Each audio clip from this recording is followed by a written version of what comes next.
engrandecer o nome dele e assim exaltar, porque ele é o único digno de toda a honra, toda a glória, e esse é o Senhor Jesus Cristo. Nós damos as boas-vindas a todos os nossos irmãos que já estão conectados conosco através da internet. Temos irmãos de diversos lugares aí do nosso país. Sejam todos bem-vindos. Para nós sempre é uma honra tê-los conosco neste momento aqui para adorarmos ao Senhor, também ouvirmos a sua voz, aprender um pouco mais da sua santa palavra. Também damos boas-vindas à nossa irmã Débora, nosso irmão Marcos, que está conosco por primeira vez aqui, presente. Sejam bem-vindos em nome do Senhor Jesus Cristo. Que Deus possa falar com vocês como esperamos que Ele fale com cada um de nós nesta noite. Vamos nos colocar de pé.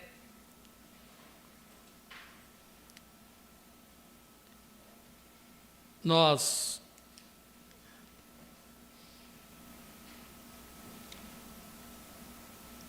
vamos ler São Mateus, capítulo 11. Eu gostaria de falar nesta noite sobre qual é o tempo em que estamos vivendo. Qual é o tempo em que estamos vivendo relacionado à Bíblia? Biblicamente falando, né? Qual é o tempo que nós estamos vivendo? Ou melhor, você tem identificado o tempo em que você está vivendo? Esta é uma pergunta que nós devemos fazer sempre. Porque se nós não identificarmos o tempo que nós estamos vivendo, biblicamente falando, nós nunca saberemos o que está acontecendo no plano de Deus, o tempo que você está vivendo. Nós não estamos vivendo mais um tempo de Noé, nós não estamos vivendo mais um tempo de Moisés, nós não estamos vivendo em cada um daqueles tempos dos profetas do Velho Testamento, né? Mas então qual é o tempo que nós estamos vivendo hoje? Você não está vivendo no tempo de Paulo, você não está vivendo no tempo dos mensageiros das 7 eras, então qual é o tempo que você está vivendo? Então são perguntas que nós devemos fazer para que nós possamos entender e nos posicionar como filhos e filhas de Deus. Então, parece uma pergunta difícil, mas esta pergunta Deus tem nos revelado. O próprio Senhor Jesus Cristo, nessa escritura que nós vamos ler, São Mateus capítulo 11, versículo 25 em diante, nos diz como que seria isto. Se haveria alguém ou não que entenderia o tempo que você está vivendo. Diz assim, São Mateus capítulo 11, versículo 25. Naquele tempo,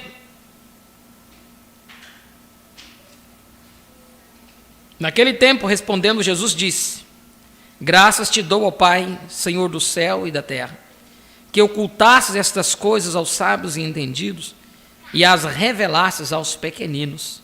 Sim, ó Pai, porque assim te aprouve. Amém. Jesus Cristo disse que haveria uns pequeninos que o Pai se revelaria. Então não é segredo que haveria um povo pequeninos, que entenderia o tempo que nós estamos vivendo. Escondeu essas coisas dos sábios e entendidos, esta revelação do que nós vamos falar hoje. Você nunca pôde ouvir em nenhuma denominação sobre isso, em nenhuma igreja do sistema religioso. Nós vamos falar sobre isso aqui, nesta noite. Por quê? Porque isso foi escondido. E nós vamos usar a Bíblia para mostrar isto nesta noite. Amém? Fechando nossos olhos. Pai, no nome de Jesus Cristo, nós te agradecemos, Senhor, pela tua bondade, pela tua infinita misericórdia. Ó Deus, pela oportunidade de nos conceder de estarmos aqui juntos, reunidos em teu santo nome, sendo o último dia da semana, ó Pai. Nós aqui estamos agradecidos pela proteção, pela bênção dos nossos trabalhos, na qual tu nos concedeu durante toda essa semana, pela proteção do dia a dia, ó Pai, pelo pão provido em nossas mesas, não tem deixado faltar o alimento de cada dia, e isto, ó Pai, é a provisão vinda de Ti, e isto, ó Pai, se temos chegado até aqui ileso, sendo protegidos, não é pela nossa habilidade, mas é a Tua habilidade, ó Pai, é a Tua proteção, é a Tua graça, que tem sido derramada sobre cada um de nós, e graça é favor imerecido.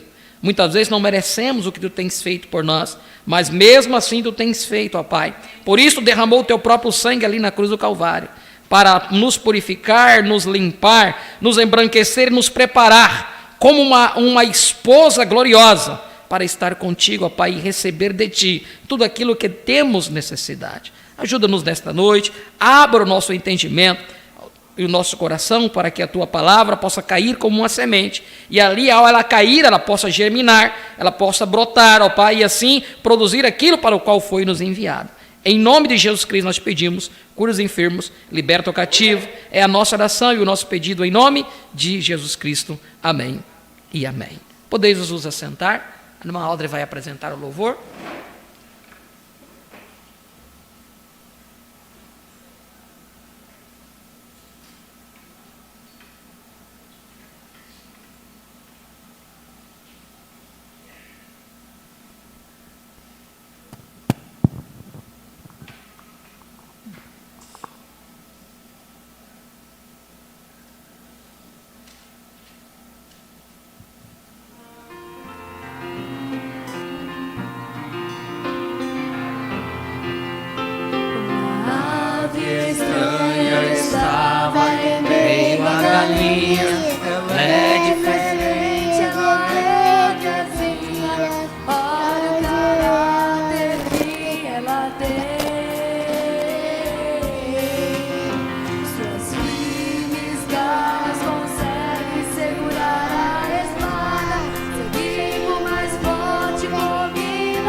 Dessa luta, nossa sonda, céu maga,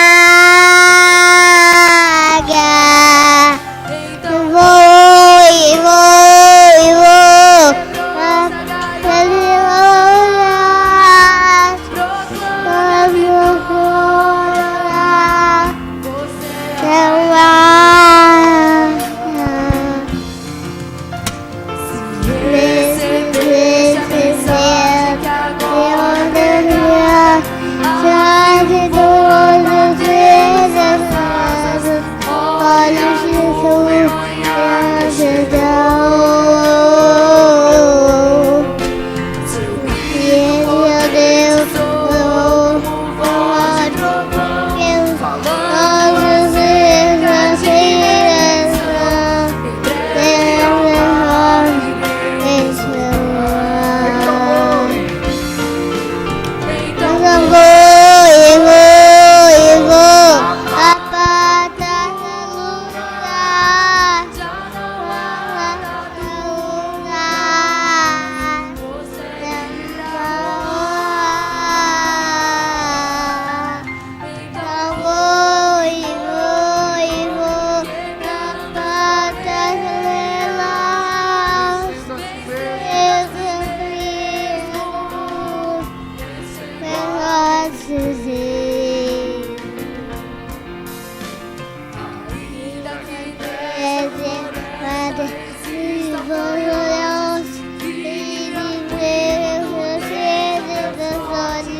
Glória a Deus. É a unção da águia, né? Nós estudando sobre os 7 selos, nós vimos que esta última unção que Deus derramaria sobre o povo de Deus seria a unção da águia, para poder ver e escapar. A águia é o único pássaro que consegue voar a níveis mais altos, né? Não há nenhum pássaro que consegue chegar ao nível que a águia chega. Pardal, urubu, qualquer um, corvo, ele desintegra-se se ele subir ao nível que a águia sobe. E quanto mais a águia sobe, mais visão ela tem. Não foi à toa que Deus comparou os seus profetas como águias. Águias de Deus. Então, no estudo dos 7 selos, nós vimos sobre isso, né? Está gravado no nosso canal aí. Só vocês pesquisarem aí sobre os 7 selos no nosso canal e vocês vão ver, né, sobre esse estudo, sobre esta unção da águia que tem caído sobre cada um de nós. Mas hoje nós queremos falar, irmãos, sobre qual é o tempo em que estamos vivendo, biblicamente falando.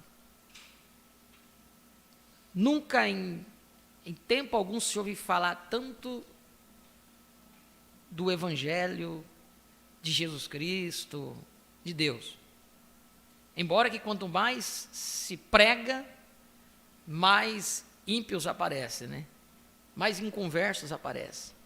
Mais aqueles que são contra se levantam. Quanto mais prega, né? Por isso que a Bíblia diz, quando o pecado abundou, a graça superabundou, né? Então, quanto mais você prega, mais a coisa vai se avançar. Mais opositores terão. Mas num tempo como esse, que tudo se fala de igreja, você tem que ser, olha, você tem que frequentar uma igreja. Até acho que eu postei algo que me mandaram hoje pela manhã, e eu gostei muito, né? Acho que foi o pastor Valber que publicou. Eu até publiquei porque eu gostei, achei muito interessante aquilo, né? Aonde ele fala assim: congregue na igreja mais próxima de sua Bíblia, né? Os ditados dizem, não vá na sua igreja, na igreja mais próxima da tua casa, né? Não, congregue na igreja mais próxima de sua Bíblia, mesmo que ela fique longe de sua casa. Eu gostei dessa citação, porque realmente há tantas coisas, porque a cada lugar, nós estamos aqui num setor, que aqui para nós conhecemos como setor, né? Os irmãos através da internet não vai saber quando falando de setor, mas é bairro, né? Que nós dividido por setor. Então estamos no setor 2 aqui, é considerado como setor das igrejas. Há muitas igrejas aqui, mais ou menos na 7ª rua aqui, ou 6ª rua, há várias igrejas. E outros setores também, tem muitas igrejas, né? E às vezes fica até perto da sua casa.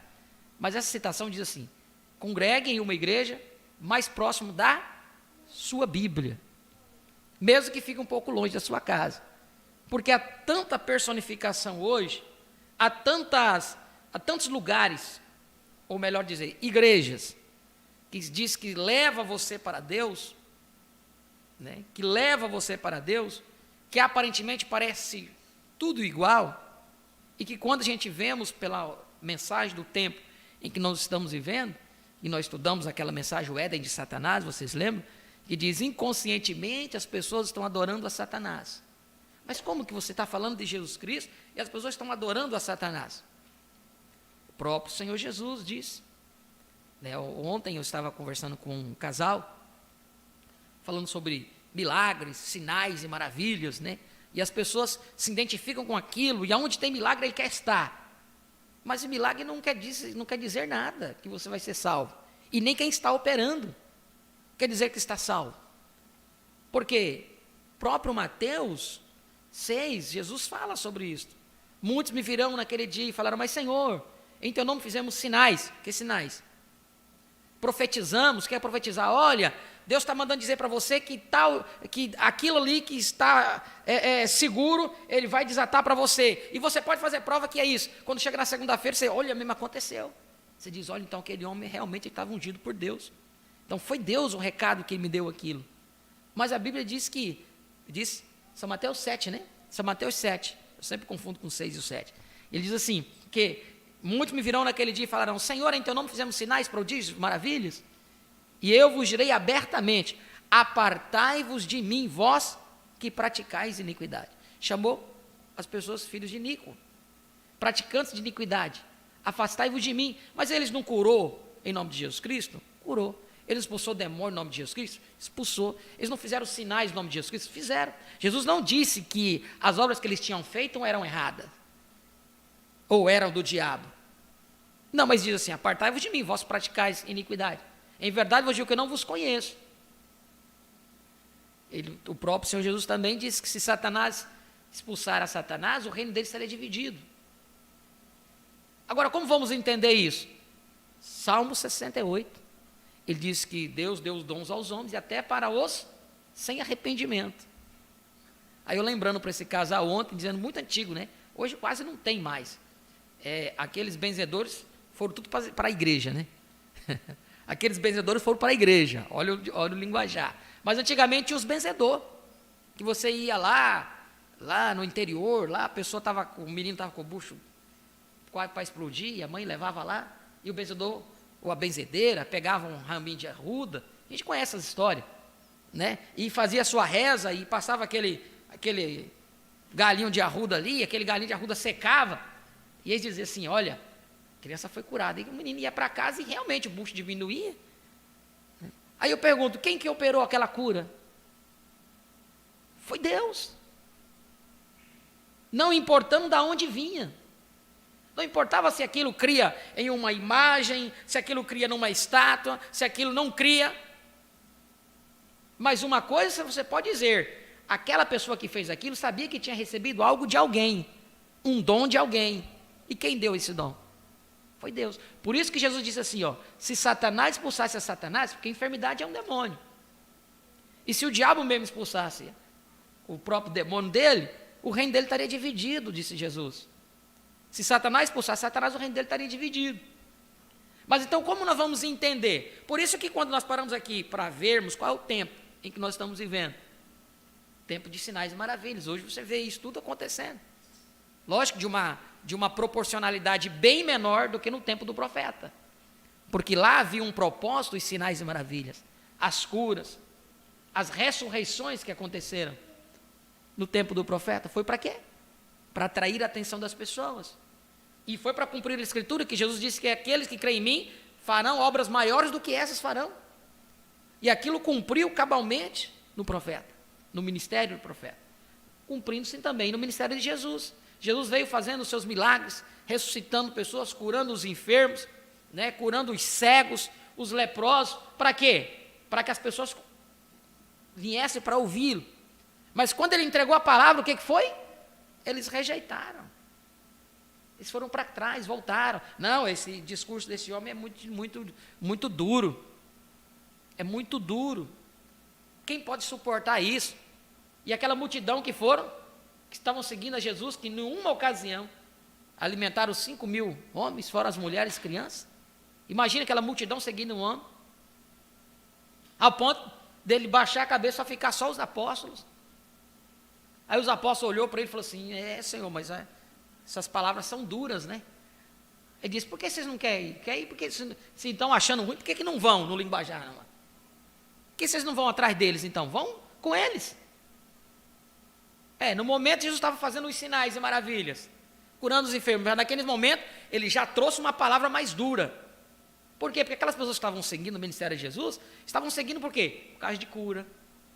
Porque onde Jesus estava tinha milagre, onde Jesus estava tinha comida. Eles viram a multiplicação dos pães com seus próprios olhos. Mas quando chegou o momento da prova, quem pôde suportar? Até os apóstolos deram uma bambeada. Foi quando Jesus disse assim: se quer dizer, por que não vão atrás? Foi quando Pedro, assim nos diz a Bíblia, o íntimo da sua alma, ele diz assim: mas a quem iremos, Senhor? Então aqueles ali, eles estavam entendendo o que realmente significava o ministério de Jesus. Eles dizem: então a quem iremos, Senhor? Se só tu tens palavra de vida eterna. E o que Jesus falou depois disso? Bem-aventurado és tu, filho de Simão Barjonas, carne e sangue não te revelou, mas meu Pai que está nos céus te revelou. E em verdade vos digo: sobre esta pedra edificaria a minha igreja, Então a igreja do Senhor Jesus Cristo estaria edificada numa revelação, não em sinais, não em prodígio. Vocês estão me entendendo? Amém? Estão me entendendo? Se vocês lerem lá, São Mateus 7, vocês vão entender isso. A igreja do Senhor Jesus Cristo não está edificada sobre sinais e maravilhas, sobre cura, sobre campanhas, aquela coisa. Não, não, não. A igreja do Senhor Jesus Cristo está edificada sobre uma pedra, e esta pedra é uma revelação. Revelação do tempo em que você está vivendo. Quando nós olhamos para a história bíblica, nós entendemos que, para nós entendermos o tempo que nós estamos vivendo, nós sabemos que foi nos predito que Deus enviaria 7 espíritos sobre toda a terra, sobre a face da terra, 7 igrejas, 7 castiçais, Apocalipse capítulo 1, 20, nós podemos até ler aqui, ó. O mistério das 7 estrelas que viste na minha destra, e dos 7 castiçais de ouro. As 7 estrelas são os anjos das 7 igrejas, e os 7 castiçais que viste são as 7 igrejas. Foi a visão que João havia tido do Apocalipse. Vocês leram o livro do Apocalipse, Apocalipse capítulo 1, 20. Tudo aquilo que ele viu lá, estava aqui, estabelecido aqui na terra. E ele viu 7 castiçais, 7 espíritos. Aí veio o anjo revelador e disse para João: olha, essas 7 que vistes, as 7 estrelas que viste na minha destra, e os 7 castiçais de ouro, as 7 estrelas são os anjos das 7 igrejas. Aí nós vamos para Apocalipse 2, 3, você vai ver as 7 igrejas. Nome: Éfeso, Esmirna, Pérgamo, Tiatira, Sardes, Filadélfia e Laodiceia. E ali, pela revelação de Deus, nós temos os anos que cada uma foi manifestada. Não a revelação nossa, mas a revelação de Deus, dada através de um profeta. Porque Amós capítulo 3, versículo 7 diz: certamente o Senhor Jeová não fará coisa alguma sem antes revelar o seu segredo a seus servos, os profetas. Aí a pessoa diz: mas a Bíblia diz que a lei e os profetas vieram até João. Sim, a lei e os profetas da lei. Quem foi Jesus? Um profeta que foi prometido lá a Moisés. Diz: eis que suscitarei um como tu, no meio de teus irmãos. Está lá em Êxodo, predito isso. E quem foi esse? Foi o próprio Senhor Jesus Cristo. Paulo nos diz aqui no quintuplo de Efésios, que diz que teriam os 5 ministérios: pastores, evangelistas, mestres, apóstolos e profetas. Então teria que ter profeta, porque a própria Bíblia diz que a terra sem profeta ela se corrompe, sem profecia ela se corrompe. Então Deus nunca falou às pessoas a não ser por intermédio de um profeta. Da primeira vez que Deus quis falar ao povo abertamente, o que aconteceu? O povo não suportou. Isso aconteceu lá no tempo de Moisés, né? Isso aconteceu lá no tempo de Moisés. Disseram: olha, Moisés, nós queremos que Deus fale conosco. Você está se fazendo demais, deixa Deus falar conosco. Moisés falar com Deus e falou assim: manda eles lá para o pé do Monte Horebe, que eu vou falar desde lá com eles. Mas olha, diga que ninguém suba ao monte, nem animal não suba ali, porque aquele que subir ali vai morrer. E o povo se santificou durante 3 dias, se limparam, e quando foram lá ao pé do monte para Deus falar, quando ele começou a falar, diz que a Bíblia diz que começou uma buzina e um estrondo, e que eles não puderam suportar. E quando Deus começou a falar, eles correram até Moisés. Disse: Moisés, tenha misericórdia de nós, diga para que Deus fale com você e nós ouviremos. Está relatado isso na Bíblia. Por quê? Porque Deus só tem uma forma de revelar os seus segredos, e é através dos seus servos, os profetas. Agora, quando nós falamos sobre esses 7 espíritos enviados a toda a terra, nós precisamos também entender que Paulo nos diz que deveríamos provar se os espíritos são de Deus. 1 São João, capítulo 4, versículo 1, amados, não creais a todo espírito, mas provai se os espíritos são de Deus. Eu sempre gosto de trazer esse assunto sobre Lutero. A era de Lutero, a era de Sardes. Tem até um filme hoje, muito famoso aí, que você pode assistir para você entender o que aconteceu no tempo de Lutero. Lutero era um padre católico. Era um professor da Universidade Católica da Alemanha. E naquele tempo, até aquele tempo, ninguém tinha acesso à Bíblia, a não ser os clérigos, os líderes religiosos, os padres, que tinham leitura e podiam ler a Bíblia. Isso se aprende na escola, não é mistério, não é revelação de ninguém, aprende na escola. Revolução Protestante. 7ª série, 5ª, 6ª, 7ª série ensina isso. E quando se fala daquela Revolução Protestante, o que se deu? Porque até aquele tempo ninguém tinha acesso à Bíblia. Raridade a pessoa. Então ele tinha que crer naquilo que o padre falava. Que quem dominava era a religião católica naquele tempo. Existia pouco movimento evangélico, pouquíssimos. Quase não se via. Então quem predominava era a Igreja Católica. E assim dominava as pessoas. Então se o padre dizia, olha, ó, é isso, a Bíblia está dizendo, eles tinham que crer. E hoje está cheio disso. Mas qual vai ser a desculpa da pessoa? O pastor prega uma coisa que não está na Bíblia. Fala de uma coisa que não está na Bíblia. Não concorda com a Bíblia. E você aceita aquilo. Por isso aquele ditado, né? Congregue numa igreja mais próxima da sua Bíblia. Nem que ela esteja um pouco mais longe da sua casa. Mas tem que concordar com a Bíblia. Porque a Bíblia é a nossa Constituição. Nós, como cristãos, nós temos uma Constituição do nosso cristão, do cristianismo. E é a Bíblia. É o nosso fundamento apostólico. Então, Paulo, quando ele nos adverte para provar vezes o Espírito Santo de Deus, vamos ver se o que está sendo pregado se condiz com a Bíblia ou não. Se realmente a Bíblia está dizendo aquilo ou não. Mas está cheio de acréscimos hoje no sistema religioso, no sistema denominacional, que afastou Deus foi muito tempo que tem afastado Deus.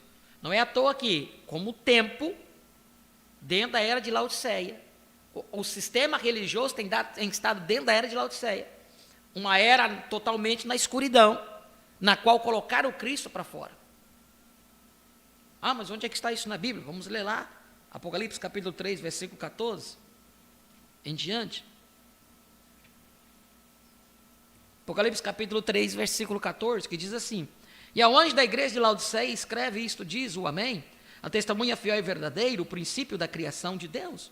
Conheço as tuas obras, que nem és frio nem quente, que deras foras frio ou quente, que Deus está falando aqui. Olha, tomara que você fosse frio logo, um incrédulo de uma vez, ou se fosse um crente real. Mas veja a condição da era de Laodiceia. E quando fala era de Laodiceia, a era do sistema religioso, não a era em que eu estou. Porque pela graça e pela misericórdia de Deus, Deus já abriu o meu entendimento, e não só meu, mas de alguns também. E Deus nos tirou para fora da era de Laodiceia. A era fora de todo o sistema religioso. Então vejam só, ele diz assim: assim, porque és morno, e não és frio nem quente, vomitar-te-ei da minha boca. A era de Laodiceia, que causa em Deus, é uma nojeira, causa ânsia em Deus. Não é eu que estou falando, está aqui escrito. Porque és morno, não és frio nem quente, vomitar-te-ei da minha boca. Como diz, rico sou. Vai ensinar uma pessoa aí, a minha igreja tem 400 anos. O que você vai falar para ela? Para eles? Olha, a Bíblia diz que isso aí está errado. Ah, mas na minha igreja está dizendo que é certo. Como eu estava pregando para um casal ontem, fui atender de um trabalho e eu não consigo, né? A gente vai atender trabalho, temos que pregar, porque não tem, você não pode perder a oportunidade. Eu disse, 98% das igrejas nunca receberam o Espírito Santo. Ela olhou para mim assim, o casal olhou, mas como? Eu falei, nunca receberam, biblicamente falando. Vamos pegar a tua Bíblia, traz tua Bíblia aqui para mim e mostrar aqui. Por quê? Porque 98% batizam errado, continuam pagão. Já o princípio está aí, a base está aí. Esse cara olhando. A base já está aí, já começou errado. Como que vai prosseguir no caminho do Senhor? Como que você vai crescer? Já começou errado aí. Entramos na questão do batismo, né? Mas não vou entrar no batismo, senão a gente vai sair muito do tema aqui. Aí eu disse, aí para um outro segmento religioso ficar um pouquinho melhor, aí ele juntou os dois, né? Eu, em nome de Jesus Cristo, te batizo em nome do Pai, do Filho e do Espírito Santo. Onde que está escrito isso na Bíblia? Nunca uma pessoa tenha sido batizada desta forma. Por isso que Paulo não orou por aqueles crentes batistas em Atos 19, para que recebesse o Espírito Santo antes de batizar nas águas de novo, no nome do Senhor Jesus. Atos 19, ali está declarado isso. Então, nenhuma pessoa tem o direito de buscar o Espírito Santo ou de receber o Espírito Santo se não tenha passado pelo batismo bíblico. Só há um batismo, não tem dois batismos. E qual é o batismo bíblico? Atos 2:37 revela qual que é o batismo. Arrependei-vos e cada um de vós seja batizado em nome do Senhor Jesus Cristo. Para perdão dos pecados recebereis o dom do Espírito Santo. Aí vem a igreja religiosa, denominacional, e aceita o quê? Um dogma católico. Não, vamos tirar o nome do Senhor Jesus Cristo e colocar títulos, Pai, Filho e Espírito Santo, que não são nomes, são títulos. E o Espírito Santo que veio para revelar. O próprio Senhor Jesus, em São João 14, 15, 16, diz assim: ainda tenho muito que vos dizer, mas vós não podeis suportar agora. Mas quando o Espírito de verdade, que o Pai enviará, ou o Consolador enviará em meu nome, ele vos guiará em toda a verdade. Em certa escritura ele fala o Consolador, em outra mensagem ele fala, em outra escritura ele fala o Espírito de verdade. Mas é o mesmo, é o Espírito Santo. Que o Pai enviará em meu nome, ele vos guiará em toda a verdade, e não falará de si mesmo. Eu disse, 98% das igrejas não cumprem o que o Espírito Santo mandou fazer, na própria descida dele, em Atos 2. Não cumprem.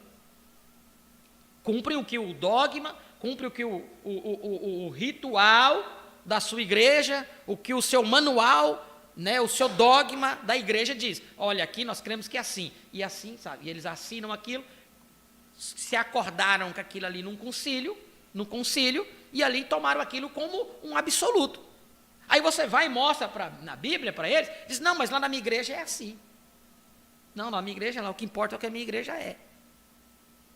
Vocês lembram que nós falamos sobre a igreja, os verdadeiros crentes em Jesus Cristo, como disse ali em Pedro, estariam fundamentados na onde? Na revelação. Sobre esta pedra edificarei a minha igreja. E a pedra é uma revelação. Agora, nós estamos aqui falando de uma etapa. Batismo, Santa Ceia com pães ázimos, com lava-pés. Mas nós já estamos avançando ainda. Nós estamos mais além disso. Isso é só o início, é só o princípio. Então veja só, como diz rica sou, estou enriquecido, de nada tenho falta. E não sabes que és um desgraçado, miserável, pobre, cego e nu. O profeta vem e diz assim, a pior coisa de uma pessoa é quando ela está cega e nua e não sabe. Você falar para uma mulher, você está nua, mas ela diz, mas eu não estou.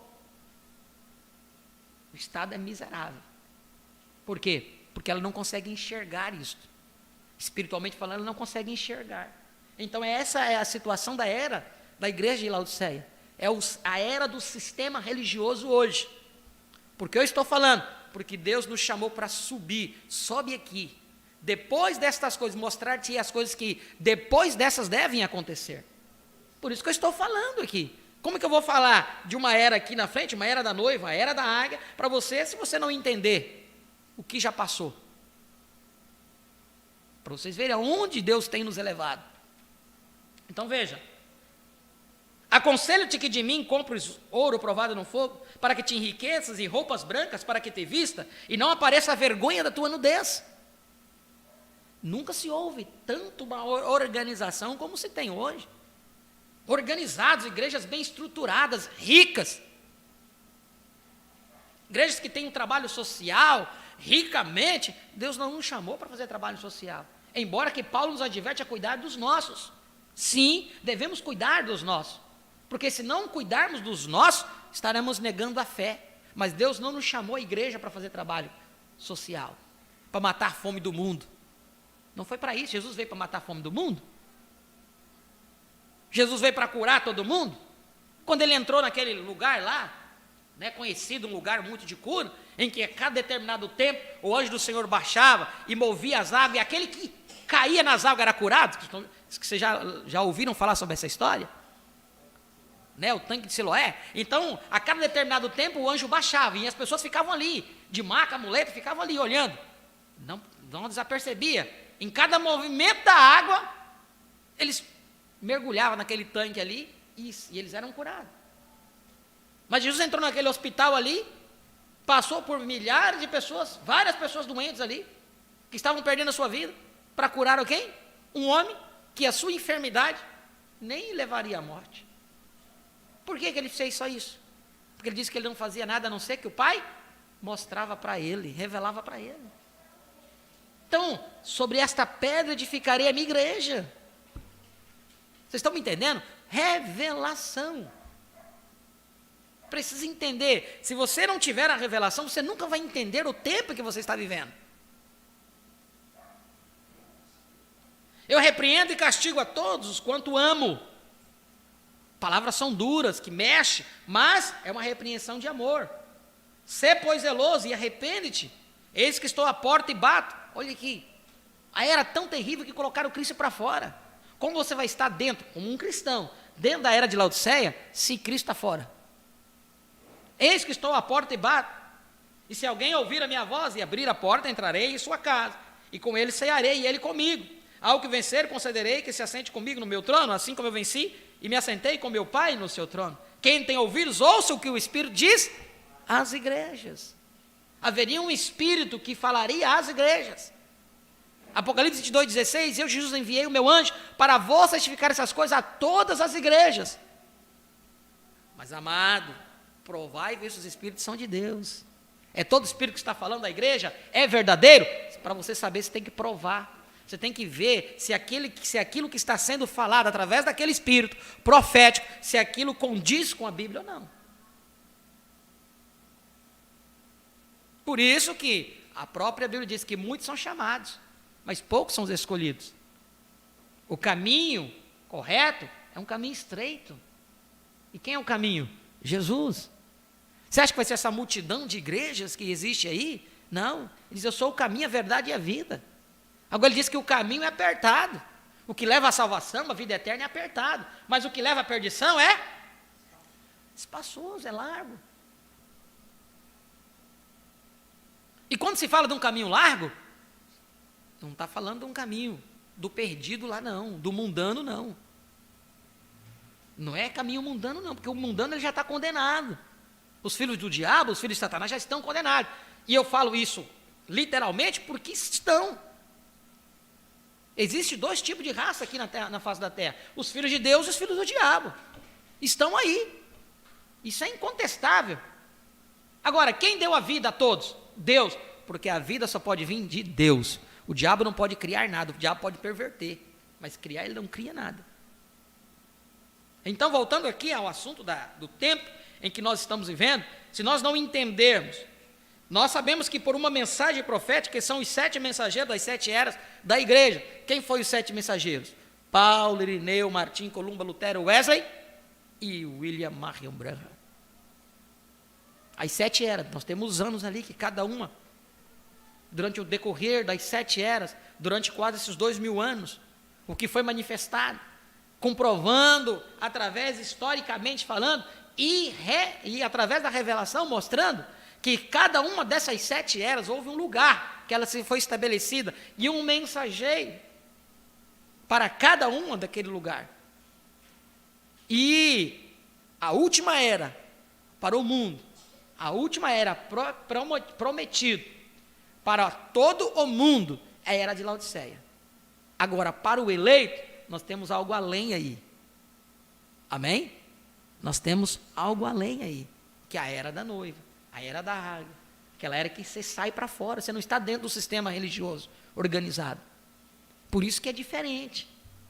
Por isso quando nós falamos da forma que nós cremos, irmão Marcos, a pessoa diz, mas eu nunca ouvi falar desse jeito, parece que é meio estranho, meio diferente. Não parece que é diferente, mas é o que biblicamente falando é. Vamos tomar um exemplo? Lá no Velho Testamento, nós sabemos logo no início, de toda a trajetória da raça humana, havia um culto ali que estava sendo realizado. Abel e Caim. Todos conhecem a história. Abel e Caim. A Bíblia diz que ambos estavam oferecendo culto a Deus. E nós temos aqui, através pela Bíblia, que o altar que Abel preparou, que Caim, melhor dizendo, preparou para oferecer o seu holocausto, era a coisa mais linda do mundo. Ele procurou os melhores frutos que ele podia encontrar, as melhores rosas que ele podia encontrar. Ele fez um altar lindo, que qualquer um se encantaria. Por que ele fez um altar lindo? Porque Deus merece o melhor. Caim, mesmo sendo filho do maligno, assim Pedro nos diz, não como Caim, que era do maligno e matou o seu irmão Abel. E por que causa matou? Porque as obras do seu irmão eram justas e as suas eram más. Mas Caim preparou um altar mais lindo, cheio de flor, frutas, porque Deus merecia o melhor. Não merece? Deus merece o melhor. Enquanto Abel foi lá, juntou umas pedras, olha, depois do pecado, depois que o pecado já tinha adentrado na raça humana. Abel foi lá, preparou um altar, colocou as pedras, pegou um cordeiro, colocou em cima do altar, cortou o seu pescoço, a sua jugular, e enquanto o sangue esvaía e espirrava, Abel segurava aquele cordeiro ali em cima daquelas pedras, e aquele sangue escorrendo, e o animal balindo. Que cena mais horrível. Pergunta para você mesmo, qual cena você gostaria de estar presente? Né, do altar bonitão, cheio de rosa, cheio de frutas, porque Deus merece o melhor? Ou você está vendo um animal inocente, que não fez nada para ninguém, que não tinha por que estar ali, aí vem um menino cruel, Abel vai lá, bota ele em cima da pedra, corta a jugular dele e ainda fica ali segurando. Você tem que derramar o sangue aí, fica aí, rapaz. E o bicho balindo. E a Bíblia diz que sangue é vida. E o que se esvaía? Era vida. Duas cenas, um altar bonito e um altar de um animal morto, do inocente.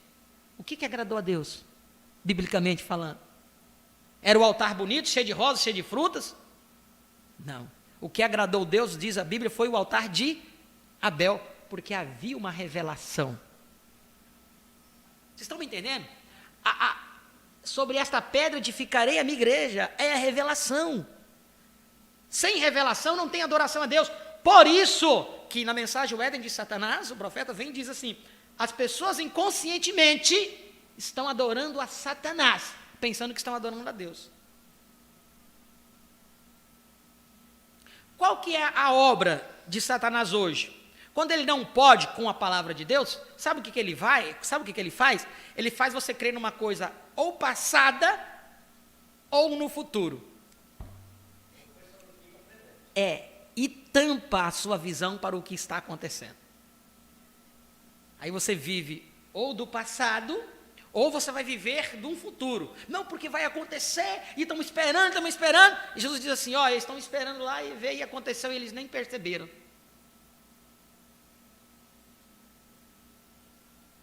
Vamos dar um exemplo? São Mateus 11. Quando perguntaram a Jesus, mister, que Elias venha primeiro? São Mateus 17 também. São Mateus 11, ele fala sobre João Batista tipificando o Elias que havia de vir. São Mateus 17, ele fala que ele era aquele anjo que viria preparando o caminho do Senhor, de Malaquias 3. Eis que eu envio o meu anjo e preparará o caminho do Senhor, e de repente verá o seu tempo o Senhor a quem vós buscais. Eis que vem, diz o Senhor dos Exércitos, Malaquias 3, 1. E esse anjo que veio preparando o caminho do Senhor foi João Batista, e Jesus tipifica, mostra que foi ele em São Mateus 17. Mas necessariamente 17, 11. Esse é o Elias que havia de vir. Porém, Malaquias capítulo 3 fala que o anjo viria preparar o caminho do Senhor, mas Malaquias 4 diz que viria também um profeta Elias, antes que viesse o último grande e terrível dia do Senhor. Por isso que Jesus disse que Elias viria e restauraria todas as coisas. Agora, o que João restaurou? João não restaurou nada. João apenas preparou o caminho para o Senhor. Qual foi a obra que João Batista fez? Ele não restaurou nada. Então, esse Elias do tempo do fim, Malaquias 4, 5, 6, ele teria que vir restaurar todas essas coisas. Restaurar o quê? Restaurar o altar. Mostrar que a verdadeira adoração, a revelação está naquela pedra. Não na beleza. Não no sistema religioso. Que a verdadeira adoração está na revelação. Você tem que entender qual é o tempo que você está vivendo. E por isso que a mensagem desse sétimo anjo viria para isso, para nos mostrar, nos tirar e nos introduzir a algum lugar.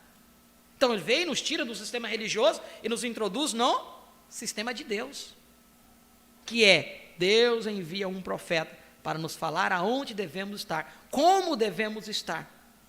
E isso nós estamos falando de Bíblia, biblicamente falando, porque se nós entendemos que Deus preparou 7 igrejas, 7 anjos, 7 profetas, então Deus teria que nos enviar, e esse 7º profeta, dos 7 espíritos que enviaram toda a terra, esse 7º profeta, Apocalipse capítulo 10, versículo 7 diz, e nos dias da voz do 7º anjo, quando tocar a sua trombeta, que é uma mensagem, ele diz, não, está errado, biblicamente falando, nós temos que restaurar a uma era pentecostal, a era apostólica lá atrás.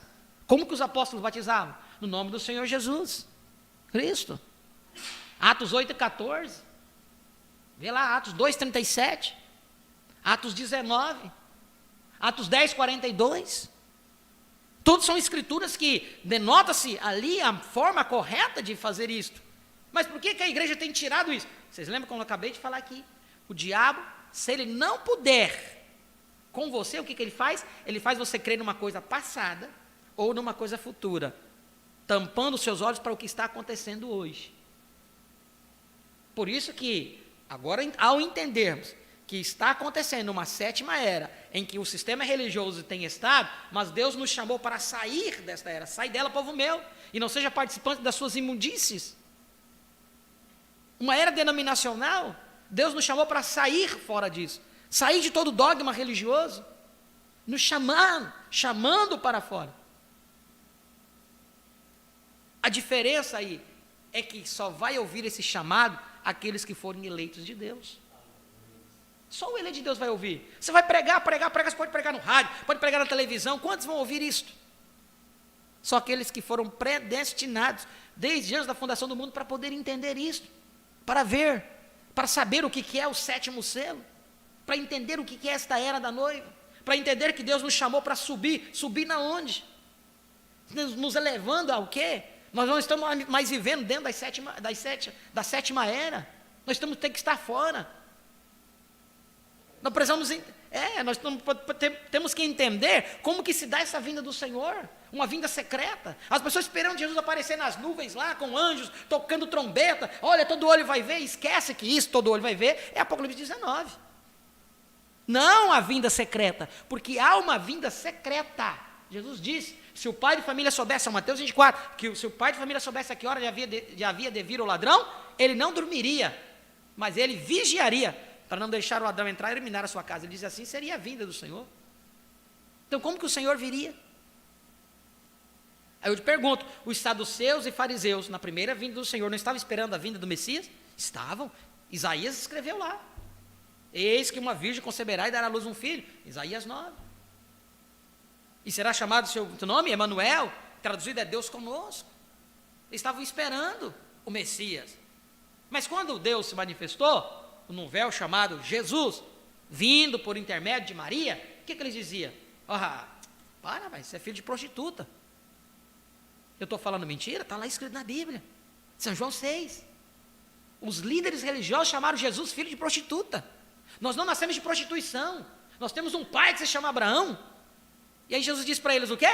Se Abraão fosse o vosso pai, exultaria em ver o meu dia, porque ele viu, eita glória, e se alegrou. Ele diz, nem tem 50 anos, como que tu te dizes que tem visto Abraão? Ele diz, antes que Abraão existisse, eu sou. Luz revelação. E depois ele sabe o que ele fala ainda? Ele diz assim, vós tem por pai o diabo. Eles diziam que o pai deles era Abraão, mas Jesus falou o quê? Que o pai deles era o diabo, e querem satisfazer o desejo dele. Ele foi homicida desde o princípio. Quando eu falei isso para o casal ontem, o casal ficou assim. Aí eu disse, quem foi o primeiro homicida? Aí esse cara, houve homicida no céu? Não houve morte no céu. Para onde que houve a primeira morte? Aqui na terra. Amém? A primeira morte aqui na terra. Foi quando Caim matou seu irmão Abel. Agora Jesus, São João 6, ele fala que o pai daqueles saduceus era o diabo, e ele tinha sido homicida desde o princípio. Então o que Jesus disse? Que o pai deles era Caim. Agora, se você olhar, biblicamente falando, no início da Bíblia, onde Deus deu uma ordem, cada semente produza segundo a sua espécie. Então, se Adão foi feito à imagem e semelhança de Deus, como que Adão poderia criar um diabo?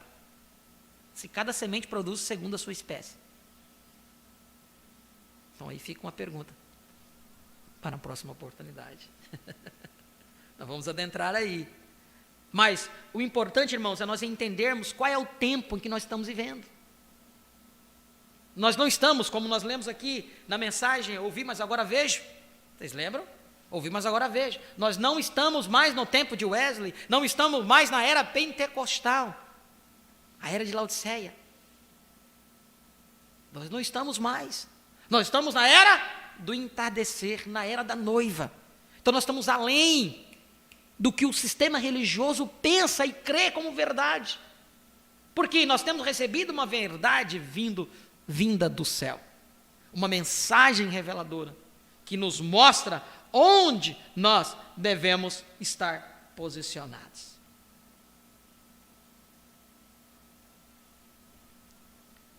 Ao vermos cada era, então, chegamos à última era, Laodiceia. Aqui está todo o sistema religioso, uma era rica, porém Jesus a chama cega e nua. De todas as eras, esta é a mais escura, é a mais terrível de todas. O profeta ainda colocou um fiozinho de luz, mas o anjo veio e colocou ela toda negra, porque é uma era que rejeitou a Cristo, e Cristo é um ungido. Era que colocou Cristo para fora. E quando você coloca Cristo para fora, o que resta para você? Nada. Então que Deus possa nos ajudar a entendermos. Então, qual é o tempo que nós estamos vivendo? Incontestavelmente, podemos dizer que estamos vivendo o tempo do fim. No último dia. Tudo aquilo que foi predito nas Sagradas Escrituras está acontecendo. O amor de muitos tem esfriado, tem desfalecido. Pai matando filho, filho matando pai. Atrocidades. Eu nem gosto de ver jornal, irmão, porque traz uma revolta, traz um sentimento ruim, eu não gosto. Aquilo traz algo ruim. Mas esses dias, eu não sei como eu caí naquela matéria, que traz uma revolta de um pai, né, abusou de um bebê de 3 a 4 meses, parece, e aquela criança morreu. Fala para mim que isso não é tempo. Tudo aquilo que foi predito na Sagrada Escritura, com amor. Qual é a coisa mais como diz, um presente que Deus dá a um casal, através do afeto, do amor, é um filho. E como que um monstro daquele tem coragem, a capacidade de fazer isso? Então eu não gosto de ver nossas notícias, mas quando a gente enxerga isso, nós vemos que o tempo, isso está, olha, e por isso que chega isso nas narinas de Deus, causa enjoo.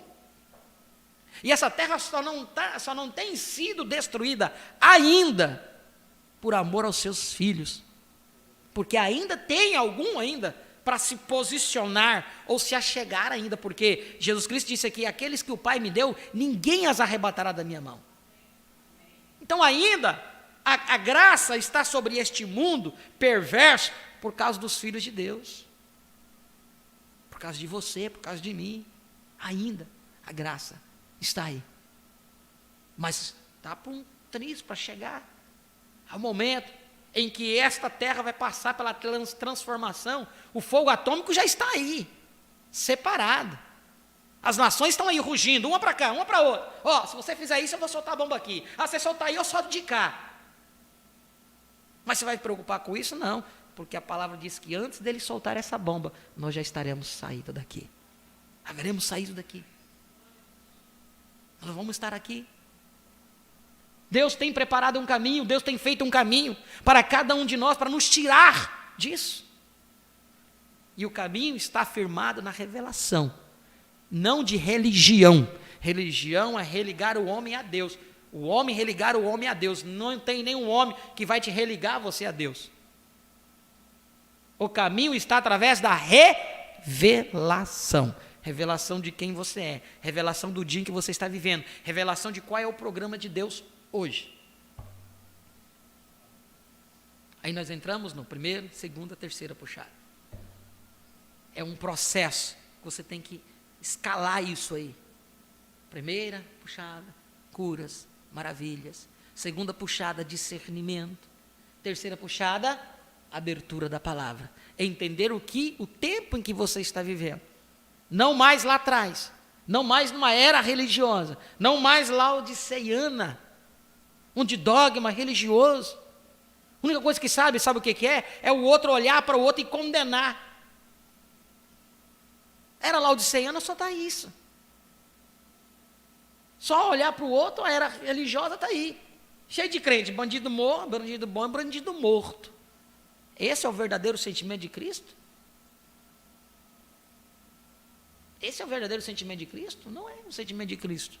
Deus amou o mundo de tal maneira que deu seu Filho unigênito para que todo aquele que nele creia tenha vida eterna. E as pessoas inconscientemente atuam e entram num espírito que acaba defraudando a sua fé. Porque faz você falar coisas que você não deveria falar. Nós devemos estar envolvidos no meio de política, isso não cabe para nós. Vamos ficar de quieto no encanto? Mas sabe que isso aí está tudo corrompido? Vamos ter esperança no quê? Onde que está a nossa esperança? A esperança está em Deus. Nossa cidadania não está aqui, está lá. Disse Colossenses. Paulo nos diz. A nossa cidade está nos céus. Não aqui. Aqui nós estamos passando apenas uma temporadinha aí.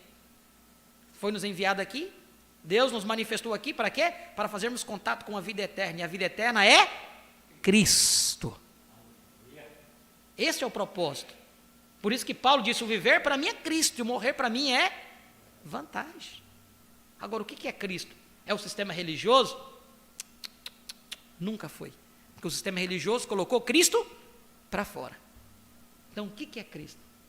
É uma vida abdicada com Deus. É uma vida que busca uma comunhão com Deus. É uma vida que você vai buscar, ler a Bíblia. Meu Deus, olha isso aqui, eu não consigo entender, Senhor. Abra o meu entendimento, o Espírito Santo vai abrir seu entendimento. Quando você pega uma mensagem profética, então, aí você pega tudo esmiuçado assim. Como nós estudamos a mensagem, ouvi, mas agora vejo. Falando sobre Jó, a trajetória de Jó. Por que Deus permitiu Jó passar pelo que passou? Mas Jó persistiu. E o que Jó recebeu no final? Quando eu pergunto o que Jó recebeu no final, não é os seus bens que ele havia perdido, não. Porque a Bíblia diz que foi restaurado todos os seus bens em dobro. Tudo que ele tinha foi restaurado em dobro. Mas o que eu falo, o que Jó viu no final? Ele diz, eu sei que o meu Redentor vive. Aleluia! Jó recebeu a inspiração o atingiu e ele viu a vinda do Senhor. Aleluia! Quando nós falamos da história de Jó, não queremos saber se Deus vai retribuir o que você perde lá. Não é isso não, isso aqui daqui da terra mesmo. As cabras que Jó tinha perdido e Deus retribuiu, ficou aqui na terra mesmo. Mas uma coisa que acompanhou Jó foi a revelação. Porque a revelação fez ele introduzir em um outro plano. Diz, eu sei que o meu Redentor vive. Ainda que os germes consumam este corpo, eu ainda verei a Deus. Vê-lo-ei por mim mesmo. E o profeta disse que a inspiração o atingiu no ápice do seu sofrimento. O homem rico, né, de uma boa reputação, onde as pessoas vinham consultar com ele. Por último, o povo visita ele na sua casa, sentado num monte de cinza com um caco de telha coçando as suas chagas. Tu imagina? Que coisa terrível. Jó, você tem pecado. Jó, você tá em pecado, Jó. Seus amigos da igreja vinham. Porque é isso que acontece. Faz para mim, se não é verdade. Vai você começar a passar por uma prova na igreja, que o povo vai dizer, tá vendo? Você está em pecado. Aí o irmão está em pecado, tá vendo aí? Por isso que o negócio está pegando em cima dele. Mesma coisa de Jó lá. Eles iam lá e falavam, Jó, tu está em pecado. Jó falou, eu não estou em pecado. Porque a única coisa que Deus requeria no tempo de Jó era o quê? O sacrifício de um inocente. E Jó sacrificava, fazia uma oferta para Deus, por cada um dos seus filhos e por ele também. Era a morte de um inocente. Era aquilo que Abel estava apresentando. Abel não estava matando um cordeiro por matar. Abel estava demonstrando com a sua ação que o pecado havia entrado na raça humana e que a única forma de salvação estava na morte de um inocente. E ele estava pregando isso com a sua ação, o quê? A morte de Jesus Cristo. Porque no Velho Testamento, cada morte de cada cordeiro daquele, o profeta diz que a vida estava no sangue, mas a vida daquele cordeiro não podia voltar ao ser humano, porque é a vida de um animal. Ela não podia voltar. Por isso que no Velho Testamento diz que o sacrifício apenas cobria o pecado. Todo ano eles tinham que fazer novamente o sacrifício. Mas quando veio Cristo, Cordeiro de Deus, que quando João viu dizer, eis aqui o Cordeiro de Deus que tira o pecado do mundo, você não tem que estar matando a Cristo toda vez. Não, ele já morreu, já derramou o seu sangue, e aquela vida que estava ali, pôde vir a cada um de nós. Eita glória! Quando você começa a falar disso, isso não tem fim. Por quê? Porque esta é a verdadeira revelação de Deus. O processo da redenção está aí. Ele vindo, derramando o seu próprio sangue por um inocente, por você e por mim. Então nunca deixe que Satanás lhe acuse, nunca deixe que Satanás trabalhe aqui na sua mente, mas você não é digno, mas você é isso, você é aquilo, você tem que consertar isso, você tem que consertar aquilo. Vá, busque a Deus em primeiro plano, fale com Ele, Senhor, eu quero te servir, Senhor, eu quero te agradar, Senhor, eu amo você, eu não quero ficar aqui neste mundo perverso, dá-me força para vencer as dificuldades, para vencer os desejos desta carne. Para muito sistema religioso, que valia, eu disse isso para o casal ontem, que valia aquela mulher do poço de Samaria, teria valor diante de sistemas religiosos hoje que condena uma mulher separada. Que valia aquela mulher teria? Tinha? Nenhum. Ela sabia que a sociedade a discriminava de tal forma que quando ela foi no poço, ela ia até em horário diferente, para não ter contato com as outras mulheres. Porque tu imagina como que as pessoas olhavam para ela, sabiam da vida dela. Tinha vivido com o marido, já tinha vivido com o outro, tinha vivido com o outro, já estava com o outro, e assim estava, bagunçado a vida dela. Qualquer um podia olhar para aquela mulher e dizer, o quê? Essa mulher está condenada. Pela lei ela estava condenada. Mas Deus manifestou a graça descendo ali, conversando com ela no poço. E as pessoas não puderam entender isso. E ele pôde se desvelar para aquela mulher. Quando ele pediu água, ele disse, dá-me de beber. Ela disse, não é costume do samaritano conversar com o judeu, não. Vocês sabem que tem segregação entre nós. Ele diz, se você soubesse quem está lhe pedindo água, você daria e pediria uma água que você não teria que voltar aqui no poço para tomá-la novamente, porque ela faria uma fonte de água dentro de você. Ela disse, opa, quem não quer beber dessa água? Ele disse, dá um pouco dessa água. Eu quero beber dessa água então, que eu não tenho que voltar aqui no poço para tomar. O que Jesus falou para ela? Vai e busca teu marido. Ele olhou e disse, eu não tenho marido. Ele disse para ela, dissesses bem, tivesse 5, e o que tu tens não é teu marido. O que aquela mulher disse? Veja que tu és profeta, porque você está falando tudo da minha vida. Eu não te conheço, nunca te vi. Nossos pais, ela sabia, estava lá dentro, irmão. Estava lá dentro, a semente estava ali dentro dela. Ela disse, olha, nossos pais disseram ali, que quando o Messias viesse, ele nos falaria todas essas coisas. Ele diz, eu sou o que falo contigo. Aleluia. Aqueles líderes religiosos, eles disseram, diga-nos quem tu és. Ele disse, não, tu está dizendo. Ele não se desvelou para eles, mas para aquela mulher de má fama, ele se desvelou. Ele pôde se desvelar para aquela mulher. Não é? Parece um contramão do que o sistema religioso hoje fala. Aquela mulher para o sistema estava morta, estava aí, vai para o inferno. Olha, ó, essa irmã aí, ó. Só Jesus na causa. E no entanto, foi ali que Deus veio, excepcionalmente naquele momento, ele passou, a história nos conta que ele passou ali, só para resgatar aquela mulher. Só para trazer à vida aquela semente que estava ali dentro dela. E quando ela reconheceu, ela foi redimida de seus pecados ali. Que Deus possa nos ajudar a entendermos isso. Que a graça de Deus é soberana. Que Deus tem suas formas de trabalhar na vida. Cada um teve as suas dificuldades. E, no entanto, Deus tinha destinado, desde antes da fundação do mundo, a termos isso. Porque aqui nós estamos. E graças a Deus por isso. Amém? Eu tenho o costume de trazer a palavra dessa forma. Conversando, uma palestra, eu não fico gritando. Deus não me chamou para isso. Deus me chamou para sim. Dessa forma, trazer um recado, falar, compartilhar aquilo que Deus tem colocado no meu coração para hoje. Então, entender o tempo em que nós estamos vivendo.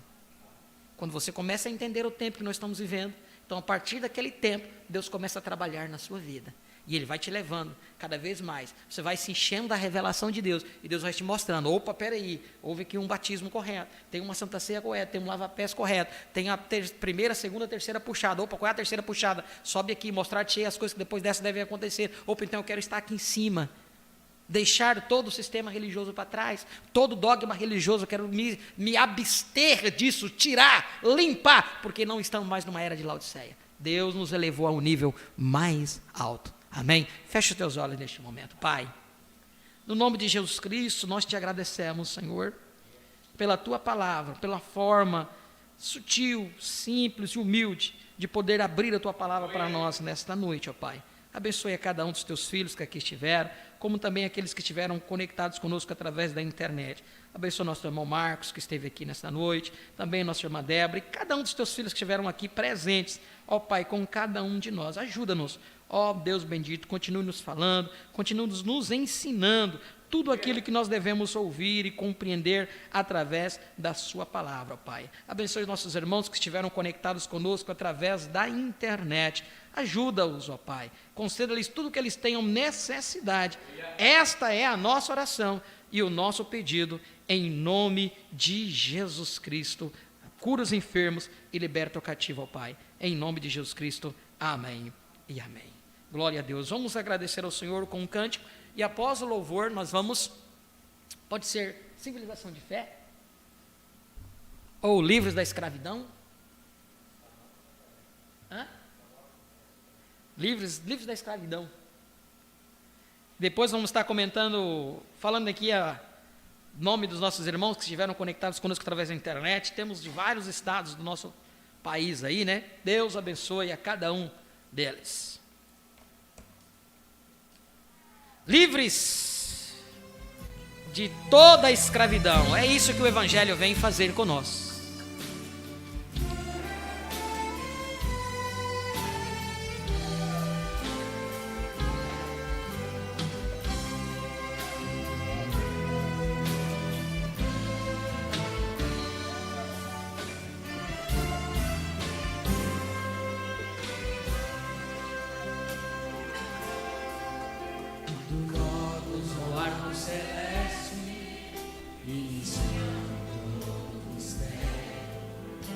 Deus tinha dado de redenção para o povo especial, escolhida a fim de receber de Deus a manifestação e assim cavalga o caminho novamente. Vem viver o caminho de Deus. Ele desceu à terra por amor, manifestando seu poder. nele estava toda a redenção. Estamos livres da escravidão. Ele desceu,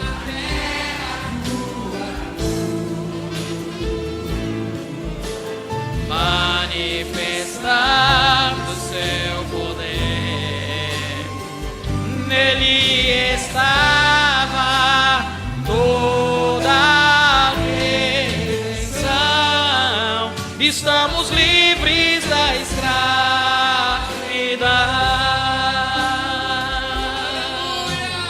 Aleluia, glória a Deus.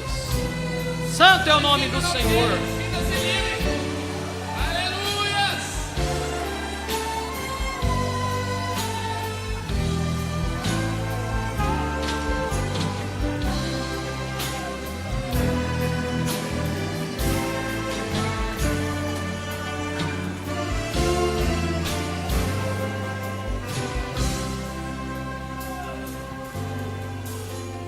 Este é o tempo de tomarmos possessão.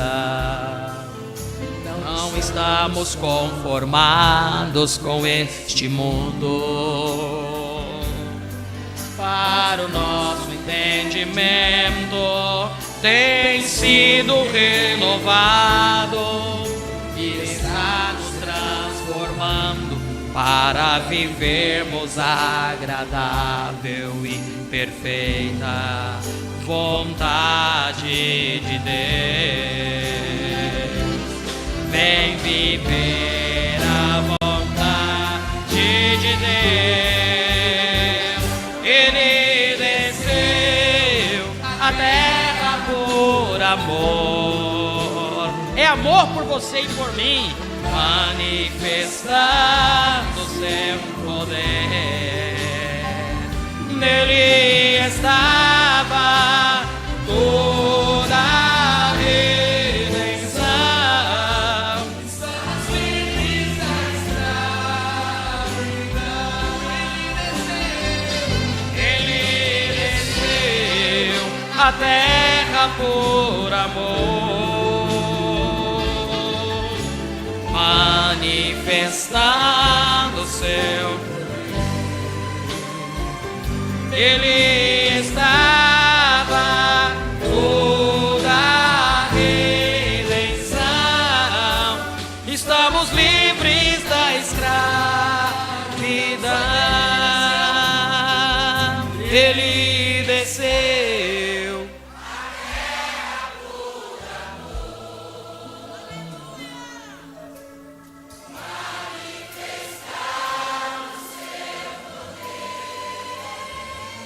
Nele estava toda a redenção. Estamos livres da escravidão. Ele desceu à terra por amor, manifestando seu poder. Nele estava toda a redenção. Estamos livres da escravidão.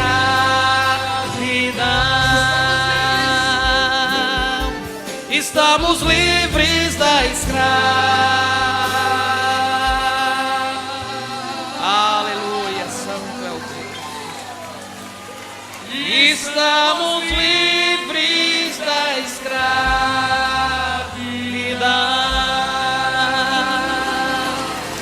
Aleluia, glória a Deus. Estiveram conectados conosco nossos irmãos Cosme, Francisco e Jandira, São Paulo, né?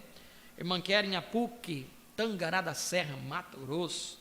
Irmão Genaí Teixeira, né, de Mancida aí, Montenegro, aqui em Rondônia. Irmão Marlúcio dos Santos, lá, que é na Alto Paraíso. Irmão Otto Aides, daqui de Ariquemes. Irmão Rodinei Antônio Bertim, Minas Gerais. Irmão Carlos Gomes, Jandira, São Paulo. Irmão Romeu Aides, aqui de Ariquemes. Irmã Raquel Souza, Jandira, São Paulo. Irmã Lila Moraes. Não lembro de onde que é a irmã Lila. Qual o lugar da irmã Lila Moraes? Não, Manlila Moraes. Vou ficar devendo o lugar da irmã Lila aí, né, irmã Lila? Depois posta para nós aí, sabemos de onde que é a irmã. Irmão Marcelo Estevão, Rio Grande do Sul, né? Irmã Maria José, Alto Paraíso. Né? E Deus abençoe. Aqui só consta 12 pessoas, nomes, né?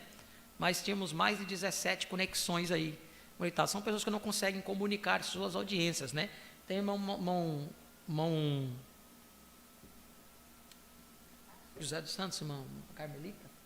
Sempre estão aí, tem outros irmãos que sempre de Jandira, São Paulo, né, sempre estão conectados conosco, mas não conseguem. Às vezes, o pastor Ailton também estava conectado quarta-feira, mas não tinha ninguém que pudesse comunicar pela televisão. Né, então, às vezes, assistem pela televisão, no canal do YouTube, mas não conseguem escrever, comunicar aí. Tá? Mas Deus abençoe a todos, mesmo que não foi comunicado o seu nome aqui, mas sinta-se todos abençoados, em nome do Senhor Jesus Cristo. Amanhã, às 9 horas da manhã, horário daqui de Rondônia, né? Estaremos aqui novamente, seguir com a escola dominical, no nome do Senhor Jesus Cristo. E à noite, a partir das 7 horas da noite, com culto de adoração. Deus abençoe a todos no nome do Senhor